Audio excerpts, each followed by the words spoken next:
আল্লাহ ডাক দেয়া কই গোলাম, তুমি চাবে তোমাকে দেওয়ার জন্যে আমি আল্লাহ সবসময় রেডি হয়ে আছি। সুবহানাল্লাহ।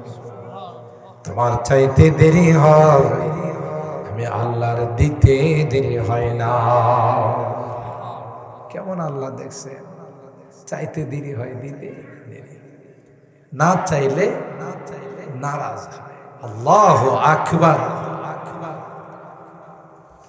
বাজে আপ বাজে আপ হারাচ্ছে হাস্তি, বাজে আপ বাজে আপ घर का फेरो गबरो बुतपुरुस्ती, बाजे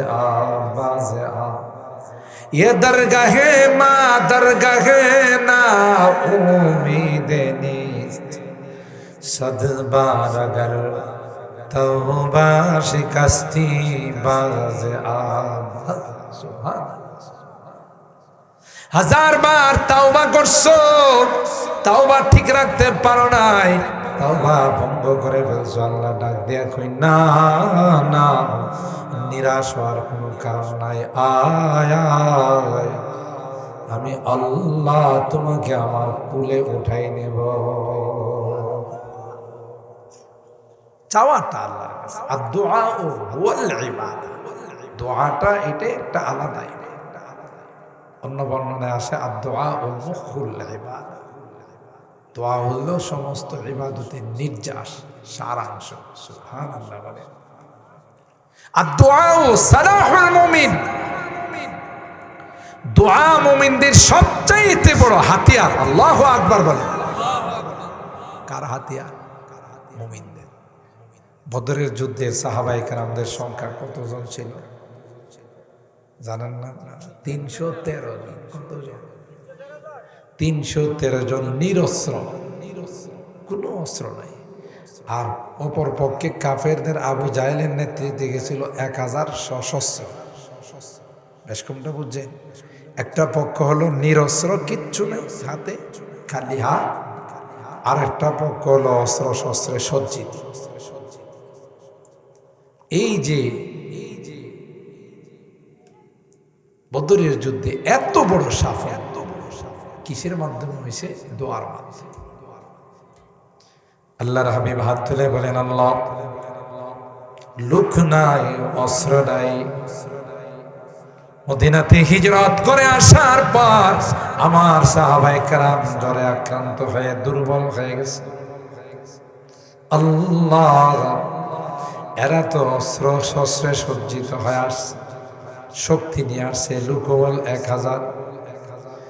মালিক রে, তুমি যদি আমাদেরকে সাহায্য না করো, দুনিয়াতে কেউ তোমার নাম স্মরণ করার থাকবে না। তুমি যদি চাও এই দুনিয়া থেকে ইসলাম মুছে যাবে, কেউ তোমার নাম স্মরণ করার জন্য থাকবে না, তাইলে আমাদেরকে করে দাও। আর যদি চাও এই জমিনের মধ্যে তোমার কুদরতি পায়ে সেজদা হবে, তোমার নাম উচ্চারিত হবে, আল্লাহ তোমার কাছে আমরা সাহায্য চাই, তোমার সাহায্য ব্যতীত আমরা অগ্রসর হতে পারবো না। নবীদের দোয়া কবুল না করা, জোরে বলে। নবীরা যখন হাত তুলে এই দোয়ার সাথে সাথে আল্লাহ কবুল করে। হযরত ইউনূস আলাইহিস সালামের ব্যাপারে একটু ব্যতিক্রম আছে। হযরত ইউনূস পয়গম্বর, এরা যখন ঈমানের দাওয়াত গ্রহণ করে না, একটা পর্যায়ে তাদেরকে বলছে 3 দিনের মধ্যে যদি তোমরা ঈমানদার না হও, তাহলে কিন্তু আল্লাহর গজব চলে আসবে আসমান থেকে। এই কথা বলে তিনি এলাকা ছেড়ে চলে গেছে। আর তারা তখন বিশ্বাস করে ফেললো নবীরা যা কয় সব সত্য। ঠিক না বেঠি?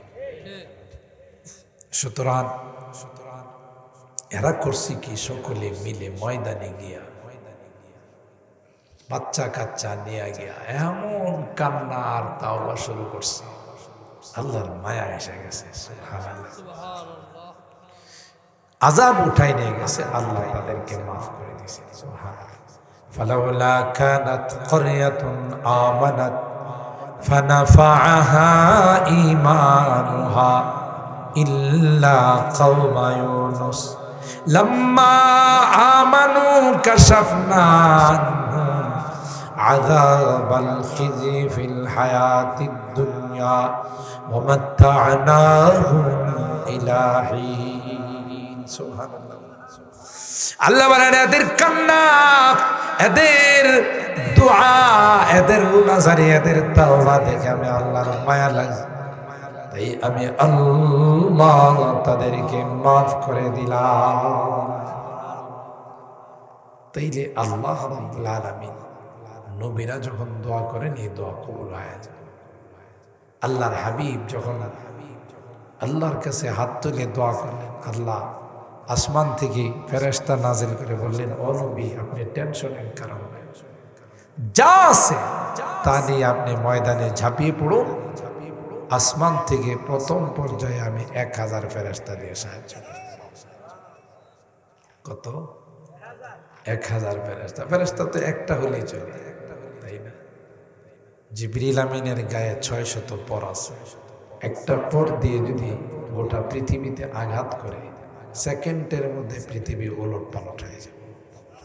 আরো জোরে কান।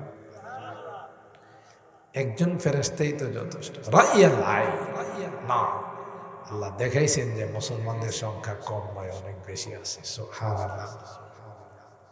সংখ্যা ইসলাম কখনো এতিবার করে না, ইসলাম দেখে কোয়ালিটি। তাই সাহাবায়ে কেরাম রিদওয়ানুল্লাহি তাআলা আলাইহিম আজমাইন আল্লাহর উপর সেরকম আস্থা নিয়ে ময়দানে নামছে, আর আল্লাহর হাবিব দোয়া করছেন। দোয়া এত বড় পাওয়ারফুল হয়েছে, সব কাফের গুলো বদরের প্রান্তে শেষ। সুবহানাল্লাহ। কে সাহায্য করছেন? আল্লাহ সাহায্য করছেন।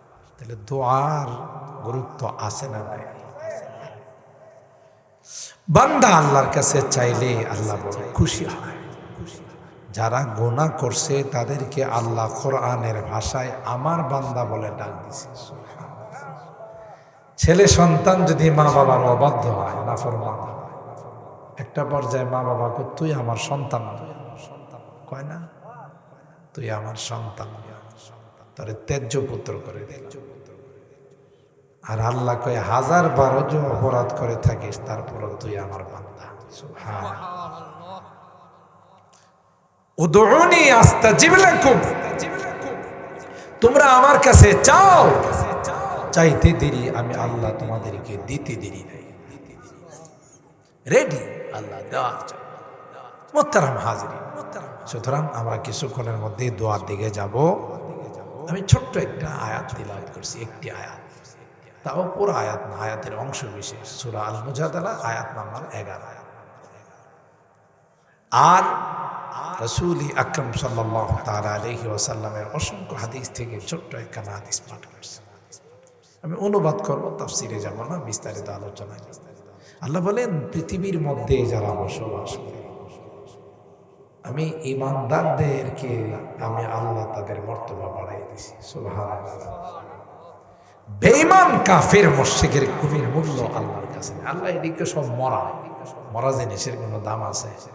আপনারা যদি কেউ একটা মরা ছাগল বলে 10 টাকা দিয়ে দিব, নিয়ে যান, দিবে, আপনি বলবেন যে এই বেটা 10টা টাকা আমি জলে ফেলা এলাম কি? মরা এটা নিয়ে কি করবো? ঠিক না? আল্লাহ বলেন পৃথিবীর যত বেঈমান কাফের মুশরিক সবগুলো আল্লাহর কাছে হলো মরা। ইমানদার মুসলমান একমাত্র আল্লাহর কাছে জিন্দা। সুবহানাল্লাহ। এই জন্য আল্লাহর কাছে সবচেয়ে মর্যাদা হলো ইমানদার। ইমানদারদের মধ্যে আবার যারা নায়েবে রাসূল, ওয়ারাসাতুল আম্বিয়া, হাফেজে কোরআন, তাদের মর্তবা কম না বেশি? এটাকে বলা হয় তাখসিস বা'দা তা'মিম। আগে ব্যাপকভাবে আল্লাহ বলেন, এরপরে আলাদাভাবে বলতেছেন ওয়াল্লাযীনা উতুল ইলমা দারাজাত। যারা কোরআন পড়ে, কোরআন পড়ায়, এর সঙ্গে যারা মহব্বত রাখে, আল্লাহ বলেন তাদের স্পেশাল মর্তবা হলো আমি আল্লাহর নিকট। সুবহানাল্লাহ। আর হারাম এই জন্যে হাদিসের মধ্যে আসে আল্লাহ পাক গোটা পৃথিবীটাকে সাজাইছে যারা মাদ্রাসায় পড়ে ইলমে ওহী অর্জন করে তাদের জন্য। এরাই হলো পৃথিবীর হকদার। আর বাকি যারা পৃথিবীর মধ্যে আরাম আয়েশ করে এরা হলো তাদের ওসিলায় আরাম আয়েশ করে। সুবহানাল্লাহ। মাস্তানি তো এরাই বেশি করে, বেঈমান। কিন্তু আসলে কার ওসিলায় থাকতেছে বলেন? এই সকল মাদ্রাসার আলেম উলামা, হাফিজে কোরআন, ইমানদার, তাদের ওসিলায় তারা থাকতেছে। এরাই মূল হকদার, আর এরা এলো বিন্দাওয়াত। কথা বলেন ঠিক কিনা? আল্লাহর হাবিব বলেন, মান ক্বারাআল কুরআনা ওয়া আমিলা বিমা ফীহি উলমিসা ওয়ালিদাহু তাজাই ইয়াউমাল কিয়ামা। যে ছেলেটা কোরআন পড়লো, হাফেজ হলো, আলেম হলো, আল্লাহর হাবিব বলেন কিয়ামতের কঠিন ময়দানে ওই হাফেজে কোরআন এবং আলিমের মা বাবাকে আল্লাহ পাক নিজ কুদরতি হাতে তাদের মাথায় মুকুট পরাই দিবেন। মুকুট পরাইবেন। মুকুটটা কেমন হবে? সুবহানাল্লাহ। পড়াবেন কে? আল্লাহ। আল্লাহু আকবার। এই ছোটখাটো মাহফিলে পড়াবেন না, বড় মাহফিল, যে মাহফিলের সভাপতি হবেন স্বয়ং আল্লাহ তাআলা। সুবহানাল্লাহ করেন না? প্রধান অতিথি থাকবেন আমার আপনার নবী, বিশ্ব নবী, রহমতে আলম হযরত মুহাম্মদুর রাসূলুল্লাহ সাল্লাল্লাহু তাআলা আলাইহি ওয়াসাল্লাম। তিলাওয়াত করবেন দাউদ নবীর কণ্ঠ আল্লাহ কুদরতি মুজিজা দিয়েছিলেন। উনি সপ্তাহের একদিন যখন তিলাওয়াত করতেন শনিবার, তার তিলাওয়াত শোনার জন্য নদীর মাছ, জঙ্গলের পশু, আকাশের পাখি সব জমা হয়ে যেত, সব জমা হয়ে যায়। দাউদ নবীর কণ্ঠ এত সুন্দর ছিল। আল্লাহ দাউদ নবীকে ডাক দিবেন, আসো আমার হাবিবের উম্মতকে একটু তিলাওয়াত শোনাই। প্রধান অতিথি আল্লাহর হাবিব থাকে। মাহফিলটা কত বড় হবে হিসাব করে কোলানো যাবে। কিন্তু কিন্তু একেবারে লাস্ট যে শ্রোতা বসবে, সে সামনে বসছে যারা তারা যেমন দেখবে, লাস্টে যে বসছে সেও সমান পরিমাণ দেখবে। কোনো কষ্ট হবে না, আল্লাহ ব্যবস্থা করে দিবে। এত সুন্দর ব্যবস্থা আমার থাকবে। ওই মাহফিলে হাফিজে কোরআনের মা বাবা, আলেমের মা বাবাকে আল্লাহ ডাকবে, আসো তুমি বড় কুরবানি করছো তোমার সন্তানটাকে, যে সময়ে মানুষ জাগতিক শিক্ষা দেওয়ার জন্যে অধীর আগ্রহে মানুষ স্কুল, কলেজ, ভার্সিটিতে ভর্তি করে, যে সময়ে আলেম ওলামা মাদ্রাসার ছাত্রদের ব্যাপারে অপপ্রচার হচ্ছে। একটা সময় তো আগে ছিল যে মাদ্রাসায় পড়াইলে ভাত পাওয়া যায় না। কি পাওয়া যায় না? ভাত পাওয়া যায় না। এই কথা কিন্তু আগে কইত। মাদ্রাসায় পড়াইলে কি পাওয়া যায় না? আবার বলতো কাঠমোল্লা, মস্কারা করে কাঠমোল্লা বলতো না। দুইটা শব্দই যারা বলছে এরা একবারে 100% ঠিক বলছে। আমরা মাদ্রাসায় পড়ছি, যে ওলামায়ে কেরাম বিভিন্ন, এই যে আমরা মাদ্রাসায় পড়ছি আলহামদুলিল্লাহ, এখন যেখানে যায় শুধু পোলাও দেয়, ভাত দেয় না। কথা বলে না, কই হুজুর আপনার এই মোটা চাউল খাওয়াবো, চিকন চাউল দামে 100-150 টাকা কেজি চাউলটা, হুজুর আপনি আমার বাড়িতে আসছেন কবার? হুজুরে বললো, ভাই আমি তো পোলাওর চাউল খাইতে পারি না, গ্যাস্ট্রিক। হুজুর রাখেন, একটু খাইলে কিছু হয়। তাহলে কি পাওয়া যায়? মাদ্রাসায় পড়লে ভাত পাওয়া যায় না, কি পাওয়া যায়? কি কথা ঠিক? আরেকটা হলো, যদি কোনো হুজুরে বলে যে না ভাই পোলাওর চাউল বা খাইব না, সাদা ভাত দেন, সাদা ভাতও কাটারি বুক দামি দামি চাউল পাকায়া, ভাত পাকায়, আর এটার সাথে হরেক রকমের তরকারি, কথা কয় না। তো হুজুর আপনি একটু কষ্ট করে, হুজুর আপনি মনে কিছু নেন না, আমি একটু না দিলে হুজুর আমার মনটা শান্তি লাগবে না। এসা মশটা লে আমি 10-15 আইটেমের তরকারি একটু একটু একটু একটু করে দিতে দিতে একটা পর্যায়ে দেখা যায় ভাত দেখা যায় না, শুধু তরকারি আর তরকারি। তখন মনে পড়ে যে কথা তো ঠিকই কইছিল, মাদ্রাসায় বললে ভাত পাওয়া যায় না, শুধু দামি দামি তরকারি পাওয়া যায়। কথা পায় না। আর একটা যে বলতো কাঠমোল্লা, এটাও একবারে 100%। এটা আরবি শব্দ কাতঈ মোল্লা, মূল থেকে এটা সন্ধি হয়েছে মোল্লা। যে এরা হলো কাঠমোল্লা, মানে দুনিয়ার সাথে সম্পর্ক ছিন্ন করা। মোল্লা আল্লাহর সঙ্গে, মূল তো কে? আল্লাহ না? আল্লাহর সঙ্গে তাদের সম্পর্ক একবারে 100% সঠিক কথা, যে এদের দুনিয়ার সাথে কোনো সম্পর্ক নাই, মূলের সাথে সম্পর্কের জন্য কাঠ মোল্লা। কথা কয় না? এটা এক সময় অপপ্রচার ছিল। এখন আমি আপনাদের জিজ্ঞাসা করি, আপনাদের এই এলাকায় তো অনেক বড় বড় আলেম চান্দরান, মাশাআল্লাহ। আপনারা কোনোদিন শুনছেন যে আমাদের এলাকার যারা বড় বড় আলেম এরা পেটের দায়ে, মানে অভাবের তাড়নায় মাঝে মধ্যে রাস্তার মধ্যে ডাকাতি করতে নামছে? চুরি তো অবশ্যই মাঝে মধ্যে একটু করে, হ্যাঁ? চুরি নাই, ডাকাতি নাই, 5,000 10,000 টাকা যায় বেতন পায়, পরিবার নিয়ে সুখ শান্তিতে আরামে খায়, ঠিক না? আমি ঠিক বরকত। আর সাহেব সাহেবা দুইজনে অফিসে চাকরি করে, দুইজনেই লাখ লাখ টাকা বেতন পায়। ঘরের মধ্যে দেখেন দুইজন যখন অফিস তখন কিলাকিলির দৌড় পড়ে, কথা কয় না। একজন আরেকজনের উপরে সন্দেহ করে, তর্ক বিতর্কের এক পর্যায়ে কয় যে হাত থাকতে মুখে আবার কথা কিসের, কথা কয় না। তো শান্তি কি টাকার মধ্যে না ইসলামের মধ্যে? জোরে বলেন, শান্তি কি দুনিয়ার মধ্যে না এই সকল এলেমের মধ্যে, ইসলামের মধ্যে? কথা বলেন ঠিক কি?